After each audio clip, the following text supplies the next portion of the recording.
আসসালামু আলাইকুম, Monira blog kitchen থেকে আমি মনিরা বলছি। আজকে আপনাদের তৈরি করে দেখাবো কাঁঠাল দিয়ে একটি মজাদার রেসিপি। কাঁঠাল আর গরুর মাংস দিয়ে এই রেসিপিটি তৈরি করেছি। আমার কাছে খুবই ভালো লেগেছে, আশা করি আপনাদেরও খুবই ভালো লাগবে। তো তার জন্য লাগছে এখানে কাঁঠাল একটা নিয়েছিলাম, সেটা কেটে নিয়েছি। এই যে এভাবে টুকরা করে কেটে নিয়েছি। বিচিগুলো একদম বাড়তি হয়নি, তবে এরকম বিচি হয়েছে। এখন রান্না করতে চলে আসলাম। কড়াইয়ের মধ্যে আমি তেল দিয়েছি পর্যাপ্ত পরিমাণ। এখানে আপনারা পরিমাণ বুঝে, কাঁঠালের পরিমাণ যেরকম সেই পরিমাণে তেল ব্যবহার করবেন। তেল দেওয়ার পর এখানে আধা কাপের মতো পেঁয়াজ দিয়েছি। এখন পেঁয়াজটাকে লাল লাল করে ভেজে নিতে হবে।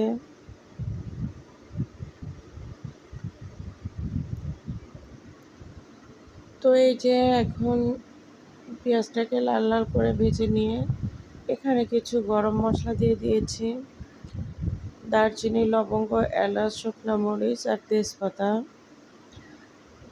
এগুলো দিলে যেহেতু মাংস দিয়ে রান্না করব, আর গরম মশলাগুলো না দিলে কিন্তু একদমই ভালো লাগবে না খেতে। যার জন্য এখানে গরম মশলাগুলো অবশ্যই দেওয়ার চেষ্টা করবেন, বা চাইলে এখানে গরম মশলার গুঁড়াও ব্যবহার করতে পারেন।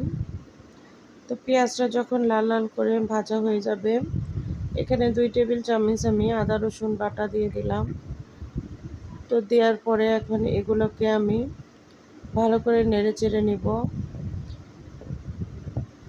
এখন আদা রসুনের গন্ধটা যাওয়ার আগ পর্যন্ত এভাবেই নেড়ে চেড়ে নিতে হবে।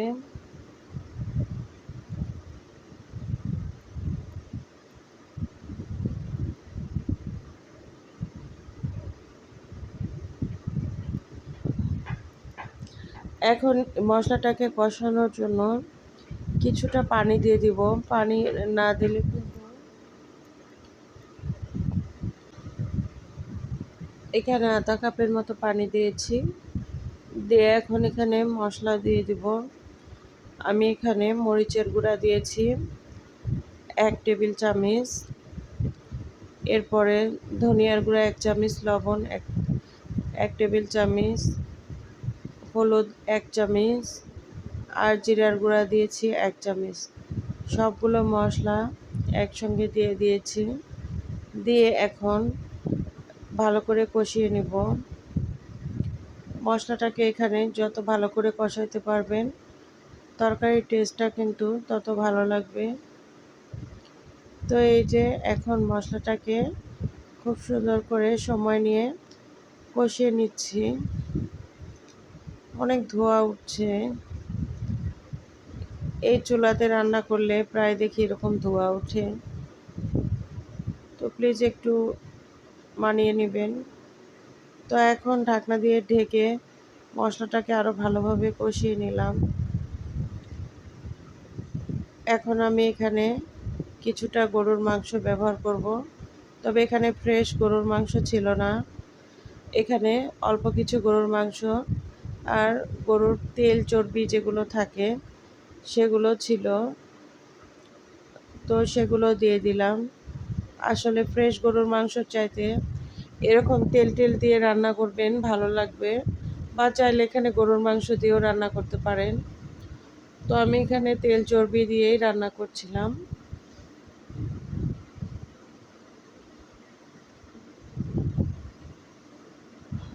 খাসির মাংস, গরুর মাংস, চিংড়ি মাছ এগুলো দিয়ে কিন্তু এই কাঁঠাল রান্না করলে খুবই ভালো লাগে খেতে। তো এখন মাংসগুলোকে আমি কষিয়ে নিচ্ছি। দেখুন, ঢাকনা দিয়ে ঢেকে কিছু সময় রেখেছিলাম। ঢাকনা উঠিয়ে এখন এই মাংসটাকে একটু নেড়েচেড়ে কষিয়ে নিচ্ছি। আর এখানে মাংসটাকে আরও ভালোভাবে সেদ্ধ করার জন্য পানি দিয়ে দিব। পানি দিয়ে ঢাকনা দিয়ে ঢেকে মাংসটাকে সুন্দর করে কষিয়ে নিব। মাংস যেহেতু সেদ্ধ হতে সময় লাগে, এর কারণে এখানে পানি দিয়ে দিলাম। দিয়ে এখন নেড়েচেড়ে ঢাকনা দিয়ে ঢেকে জাল করে নিব প্রায় 10 মিনিটের জন্য।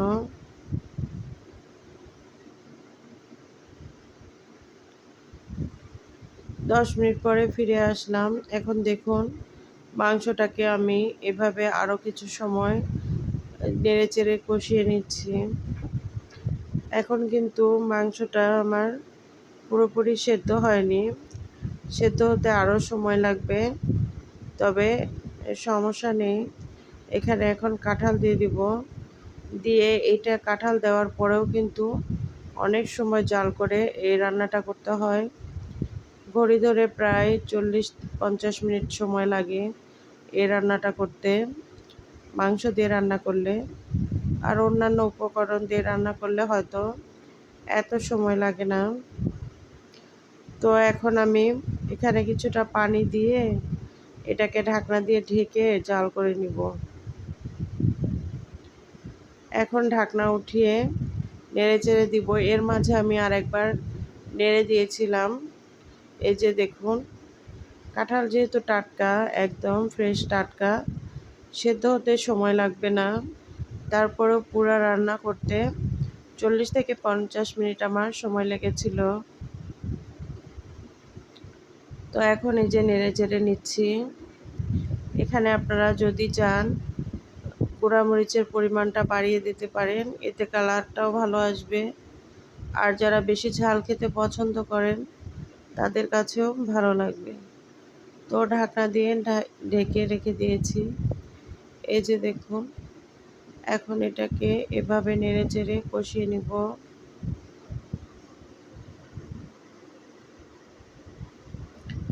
কাঁঠাল থেকেও কিন্তু পানি বের হবে, আর ওই পানিটা দিয়ে এখন আমি এভাবে কষিয়ে নেব। কাঁঠালটা অনেকটাই সেদ্ধ হয়ে এসেছে, যার কারণে ভেঙে যাওয়ার চান্স থাকে। এজন্য একটু সাবধানে নেড়ে চেড়ে দিতে হবে, কষিয়ে নিতে হবে।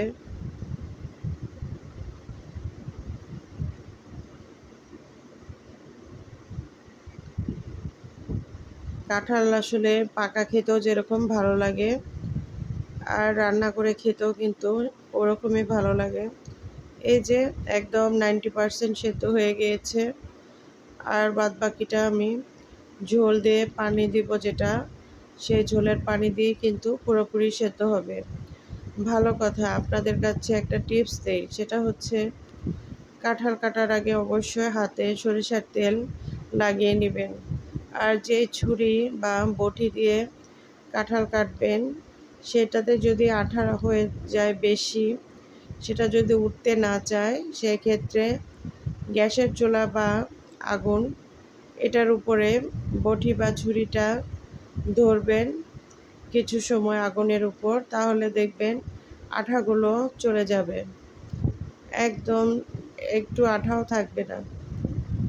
তো এটা টিপস আপনাদের দিলাম। আর এই যে এখন ঝোলের জন্য পানি দিয়ে দিলাম। পানি দিয়ে এখন ঢাকনা দিয়ে ঢেকে জাল করে নিব 5 মিনিটের জন্য।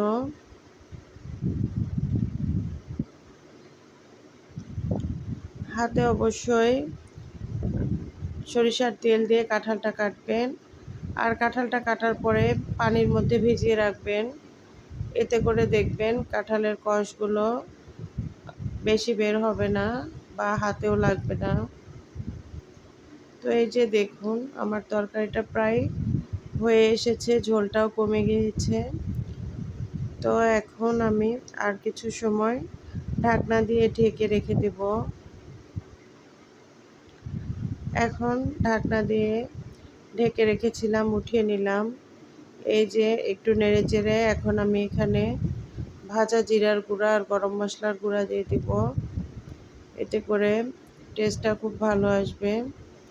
আমার কিন্তু তরকারিটা একদম রেডি। কাঁঠালে কিন্তু প্রচুর ভিটামিন আছে, তো আপনারা কাঁচা পাকা দুটা কাঁঠাল খাওয়ার চেষ্টা করবেন। এই যে এখানে আমি এখন গরম মশলা আর ভাজা জিরার গুঁড়া দিয়ে দিলাম, দিয়ে নেড়ে চেড়ে ঢাকনা দিয়ে ঢেকে রেখে দিয়ে দেবো 5 মিনিটের জন্য। এরপরে পরিবেশন করে দেখাবো।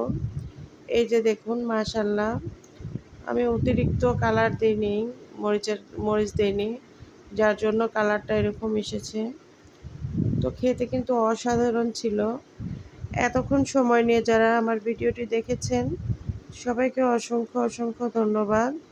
ভুল ত্রুটি হলে ক্ষমা সুন্দর দৃষ্টিতে দেখবেন। আল্লাহ হাফেজ।